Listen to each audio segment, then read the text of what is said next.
Chicos, ¿qué tal? ¿Cómo están? Muy buenos días. Vamos a tocar hoy día el tema número 6 de literatura. Este tema se llama el indigenismo 1. ¿Por qué 1? Porque vamos a ver el indigenismo 2 y el indigenismo 3. Pero hoy nos toca ver uno de los representantes primigenios que representó a ese indigenismo. Como su nombre lo dice, es una corriente literaria que surge paralelamente al vanguardismo durante el contexto de las guerras mundiales allá en Europa. Y lo que busca es revalorar la imagen del indio, el indio como un ser que trabaja la tierra y por lo tanto le pertenece, porque él la trabaja y la produce, la cultiva. Sin embargo, esta primera parte del indigenismo que vamos a ver representado por el gran Enrique López Albujar es un indigenismo un tanto deformado, porque lo ve al indio como un mero tema, lo ve como una especie de adorno, como un tema artístico, no lo ve tanto sin su problema de fondo, porque recuerden que Enrique López Albujar era juez, era abogado, entonces él trataba mucho esos problemas del indio y a veces pues catalogaban al indio como un ladrón, como un ratero, como un aprovechado. Y lo ve siempre desde el punto de vista de un juzgamiento, no ve en realidad de los prototipos y los valores de los indios, que sí lo ve más adelante el indigenismo 2 y 3, lo ve, por ejemplo, en carne propia, lo vive José María Arguedas y luego también Ciro Alegría, hasta Vallejo, porque convivió en la mina con los indios. Pero Enrique López Albujar lo ve desde una manera más que nada temática, un poco alejada, un poco arquetípica, un poco como el tema del adorno, un poco al indio como eh, mero personaje de crítica. Vamos a ver algunas de las características de este preindigenismo. ¿Ya? Vamos a ver el preindigenismo, algunas características del indigenismo propiamente dicho y el no indigenismo que vamos a ver en las posteriores clases. ¿Qué nos dicen del preindigenismo? Es la primera aproximación al tema del indio peruano, por lo tanto es superficial. A eso les decía, ¿no? Un poco arquetípico, un poco lejano y anecdótico. Anecdótico quiere decir que lo ven como un tema a veces de ironía o de burla. En el aspecto estilístico está emparentado con la narrativa realista de fines del siglo XIX, más o menos 1890. Por su técnica narrativa es tradicional, es al inicio, nudo, desenlace, no hay el feedback, hay en las novelas vanguardistas, por ejemplo, en Rayuela, no es 100 años de soledad, no hay eso. El narrador es normalmente omnisciente, es decir, es en todo momento en la obra y la relata de forma lineal, es un poco bastante sencillo poder comprender una obra de tipo indigenista. Le llaman indianismo, no le llaman indigenismo propiamente dicho, incluso le llaman indianismo. Los críticos revelan que esta fase del indigenismo es una fase que aún no es real respecto a la referencia de lo que representa por su valor el indio. La primera aproximación se dio con el realismo, es decir, un realismo que defendía el contexto social real del indio, encabezado por Manuel González Prada y seguido por Clorinda Mato de Turner. Y en Avecinido habla acerca de la injusticia, de cómo habían hijos huérfanos que los sacerdotes aprovechándose y ultrajando a las indias dejaban regados por ahí.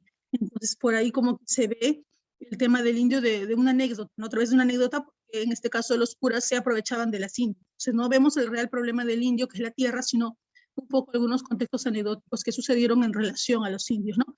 Y dejaban a los hijos sin nombre, ¿no? Por eso se dice avecinido, los aves serían los hijos huérfanos de padres, de madres diferentes, indias ultrajadas y diferentes curas. Ellos se encuentran, se enamoran sin saber que eran hermanos y al final toman una copa con vino y veneno para acabar con su vida porque habían consumado su amor sin saber que eran hermanos. En función a esta obra vecinido hay una canción muy bonita, chicos, me gustaría que la escuchen. Es una canción de la mexicana Yolanda del Río y habla de este tema. Hace su canción en honor a esta novela Vecinido. Dice, hablando de los curas padres, dice, yo no entiendo por qué no se mueren antes que hagan maldad y traiciones. Una copa con vino y veneno, por error criminal del destino, con los ojos cerrados bebieron los que solo se dieron cariño. Dice luego, no sabían que ellos eran hermanos, hasta mucho después de creerse, como nadie en el mundo se amaron y firmaron su pacto de muerte. O sea, imagínense qué trágico, ¿no? El hecho de morir porque has consumado tu amor, tu pasión con tu hermano sin saberlo, bueno, tu medio hermano.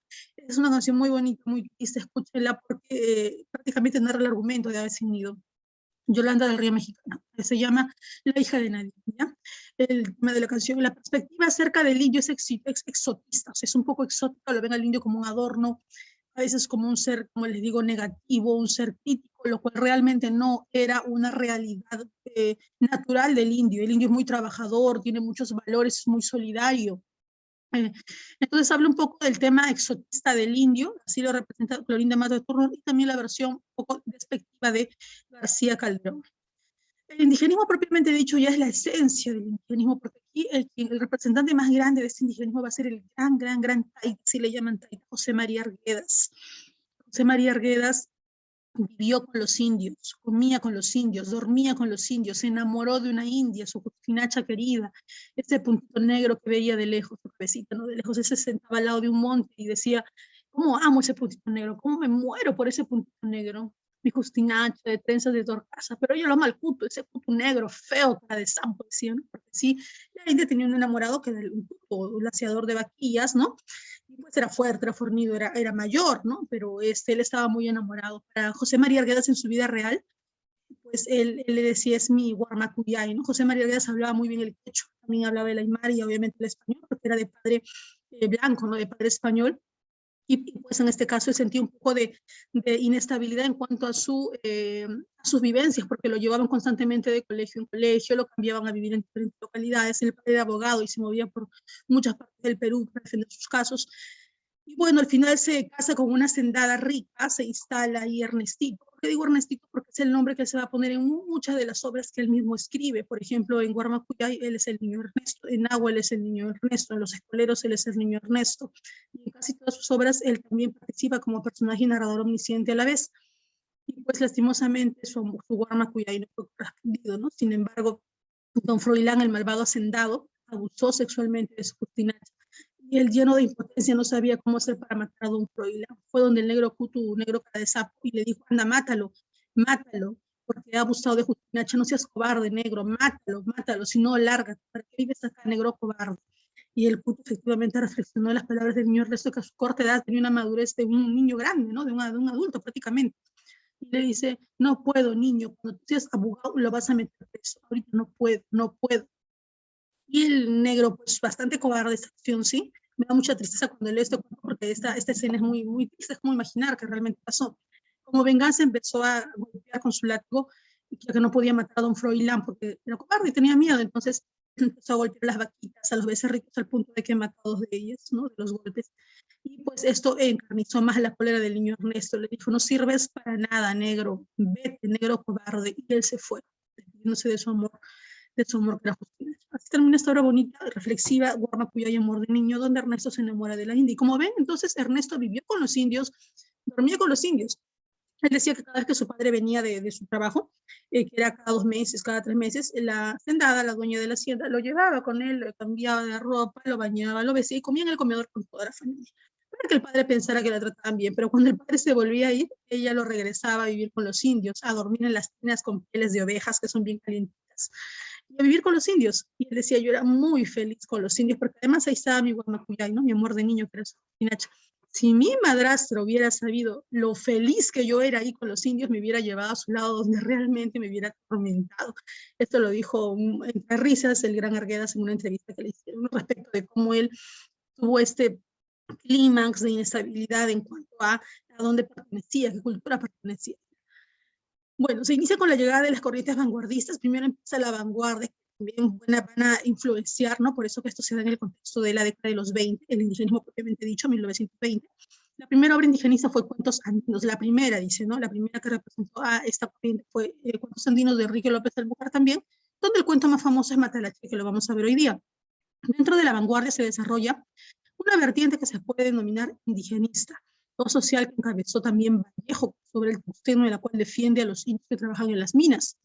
El indigenismo asume el compromiso de la literatura con la situación marginal del indio y su problemática. Acá ya ven cómo lo marginan, acá ya ven cómo lo discriminan, acá ya lo defienden, acá ya le quieren reincorporar su derecho a la tierra, por naturaleza, por herencia. La perspectiva ahora, la problemática social. Acá ya se ve el problema real, el problema serio, el problema real y contextual del indio.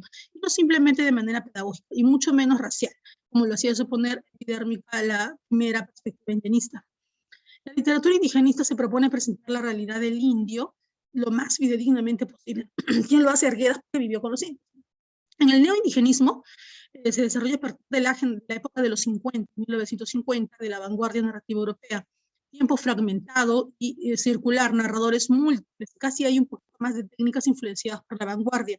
Desarrolla el problema del indio ya no solo desde el punto de vista social, sino también político. Presenta el conflicto del indio y los terratenientes andinos en su contexto más amplio. Por ejemplo, tenemos El mundo es ancho y ajeno, de Ciro Alegría, donde los indios pelean contra el terrateniente porque les quiere quitar sus tierras. Y la realidad del indio que empieza a migrar a la costa, ¿no? El indio se decepciona de que no se le reivindique su tierra que él trabajó, y pues viene a migrar y se ve que la superpoblación de la generación del 50, que ya les había relatado, obras como Lima Horacero de Rick con Grice, El niño de junto al cielo, entre otros. Se consideran representativas de esta etapa las últimas obras de José María Arguedas, El zorro de arriba y El zorro de abajo.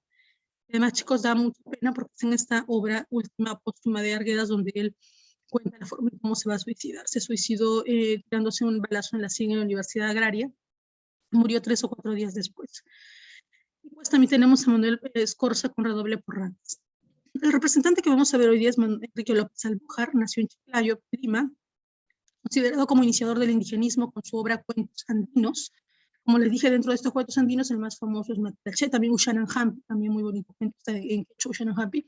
Abogado de profesión, conoció al indio y su problemática desde el sillón de juez, llegó a ser juez. Es decir, no alcanzó a tener una visión cabal, esencial del indio. Sin embargo, indagó dentro de la medida de sus posibilidades y en su contexto de la situación del indio y retrató lo mejor posible, ¿no? Cronológicamente se inserta en la primera etapa modernista, o sea, en el preindigenismo se insertaría.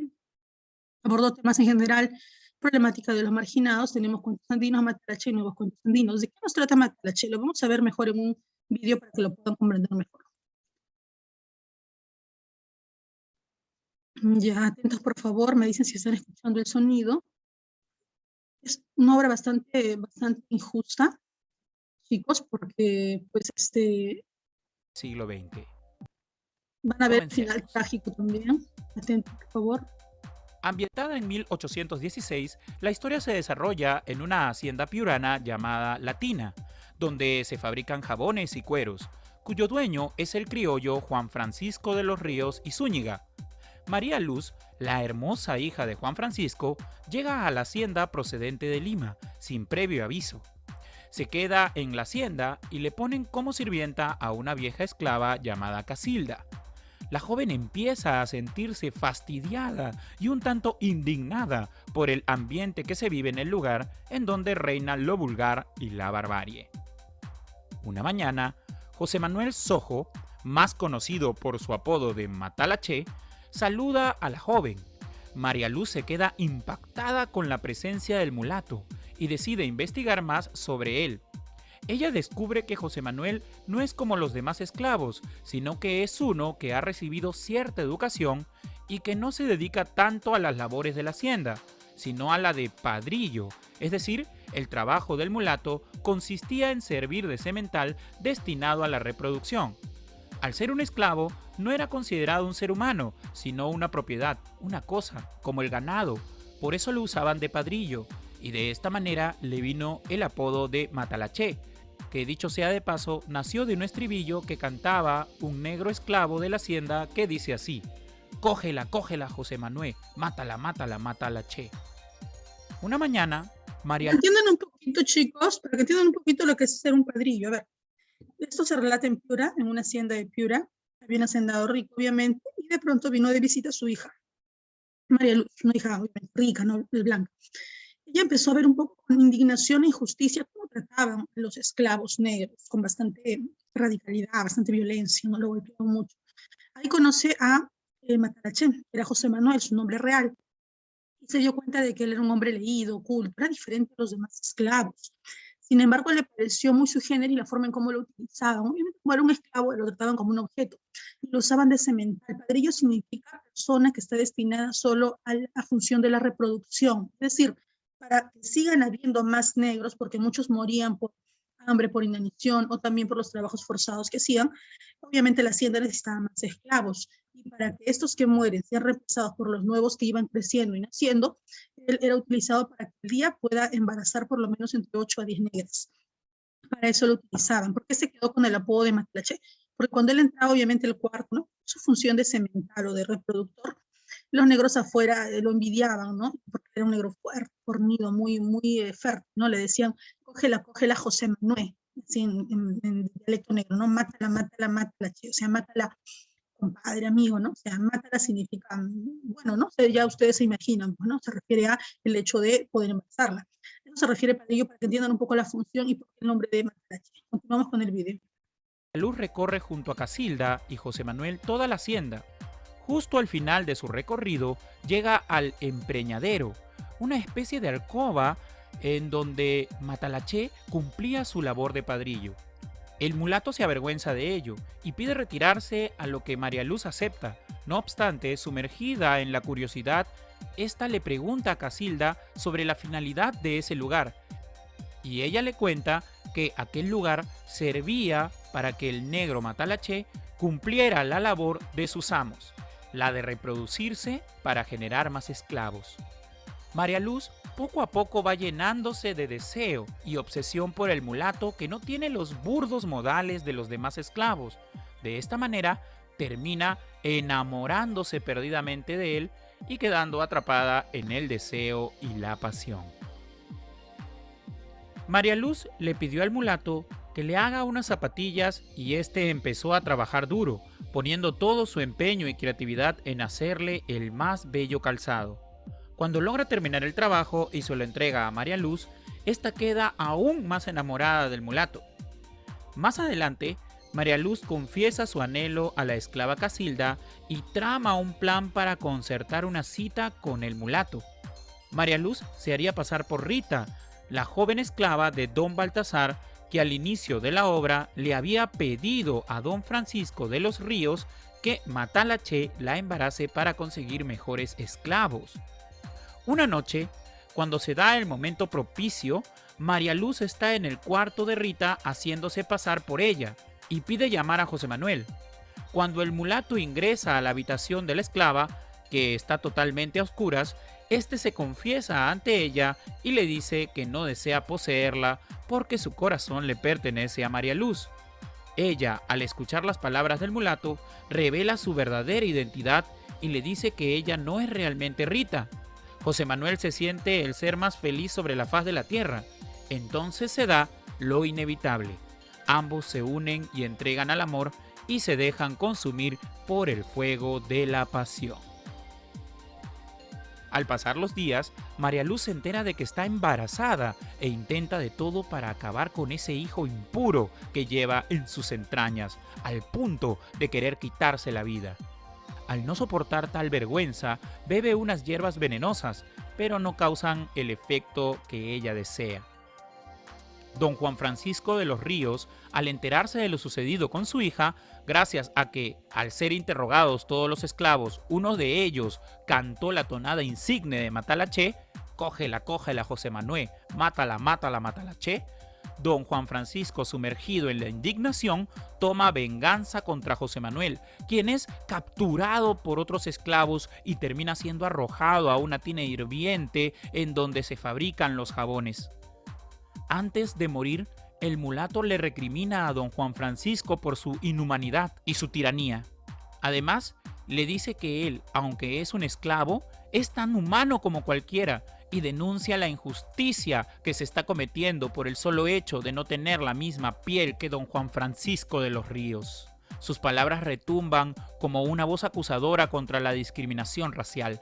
¿Qué se figura, señor don Juan Francisco? ¿Que yo soy un esclavo como los demás? ¿Que no sabe lo que es un hombre y una bestia y que todos tenemos el derecho de vivir libremente?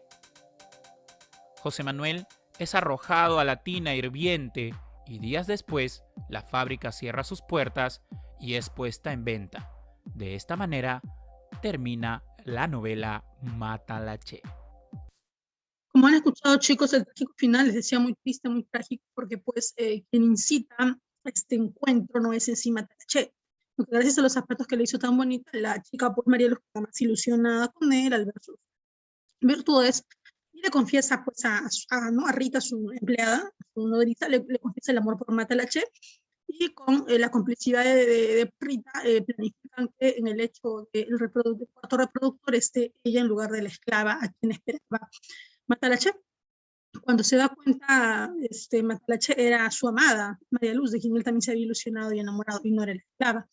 consuman su amor y luego de esto María Luz queda embarazada. Lastimosamente María Luisa, igual que su padre, era racista, pensaba de una forma discriminatoria contra los negros. Aparentemente parecía una chica, pues no, quería apoyarlos, pero bueno, no. Intenta deshacerse del hijo, pero intenta suicidarse y no se lo permite, ¿no? Sin embargo, cuando indaga don Francisco, el dueño de la hacienda, se da cuenta pues, de que por los demás negros señalan a Matlaché y decide matarlo como castigo y como, digamos, lección ante los demás indios que ellos no podían usurpar un lugar que no les corresponde. Así que lo asesinan echándolo a la tina hirviendo de jabones donde preparamos. Lastimosamente la hacienda cerró luego de este hecho tan lamentable, ¿no? Puesto que obviamente algunas de las personas hicieron una denuncia pública y tuvo que cerrarse la hacienda. Así termina la triste historia, ¿no? Cuyo tema central es la discriminación de los negros y el trabajo esclavizado a quienes eran sometidos. Vamos a ver, chicos, ahora nuestras preguntitas de nuestras fichitas, ¿ya? ¿Me ayudan todos, por favor? ¿Me ayudan? Autor de cuentos andinos, donde el cuento principal es precisamente Matlaché. Tenemos al gran Enrique López Albú, abogado de Piura. Se desarrolló paralelamente al indigenismo. Dijimos que lo paralelo al indigenismo en el 1920, en el indigenismo como esencia, fue el vanguardismo. ¿Cómo contestó las guerras mundiales? Ganador del premio Zigzag en 1938. Quien ganó este premio fue el gran Ciro Alegría, con su obra La Serpiente de Oro, que representó a la zona norte del indigenismo, José María Arguedas a la zona sur y Manuel Escorza a la zona centro. ¿Quién fue alumno? Tuvo el honor de ser el alumno en la primaria en un colegio estatal allá de ¿no? Donde vivía Santiago de Chuco, la Libertad Vallejo. El gran Ciro Alegría fue su maestro. Y ya pues el mismo Vallejo decía, vas a ser grande, ¿no? Ya veía sus atributos de literato, de artista, ¿no? El gran Ciro Alegría. En Matalaché, el personaje central, José Manuel, se enamora de quién? De María Luz, la chica blanca, la hija de don Francisco el Hacendado. El indigenismo se inicia con qué obra? La obra se llama Cuentos Andinos. Con esta se inicia propiamente con Matalaché. José María Arguedas pertenece a la fase del indigenismo denominado el indigenismo propiamente dicho, pero también pertenece al neoindigenismo con su obra póstuma, El zorro de arriba y el zorro de abajo. Indianismo se dice el primer indigenismo, ya el preindigenismo, por eso no puede ser ello. Escenario donde se desarrolla Matlaché en una hacienda de Piura. No es característica del indigenismo, se preocupa por la estética, no, es una narrativa lineal, como les dije, inicio, nudo y desenlace. Un afán polémico y de protesta, sí. Rechazo al estilo romántico, sí, era sumamente realista y contextual, objetivo. Conocimiento de costumbres andinas, sí, se narra muchas de las costumbres de ellos, como el aine, el ayo, ¿no? La solidaridad entre los indios en sus trabajos y en sus faenas. Denuncia los abusos de los gamonales, sí, por ejemplo, han visto cómo antes de morir Matalaché le reclama, le recrimina, ¿no? El hacendado. No hay preocupación por la estética, es lineal. Sus obras siempre desarrollan escenarios de la Sierra Norte y Ceja de Selva. ¿Quién desarrolla la Sierra Norte? Les acabo de mencionar hace un momento, el alumno del Gran Vallejo. ¿Cómo se llama este gran indigenista? Ciro Alegría. En la zona centro, Escorza, y en la zona sur, como Apurímac, ¿no? En la zona sur, Cusco, Apurímac, es en este caso el Gran Arguedas. Ya zona norte, Ciro Alegría, Piura, Libertad. Zona centro, Manuel Escorza, con redoble por Rancas. Y zona sur, Arguedas.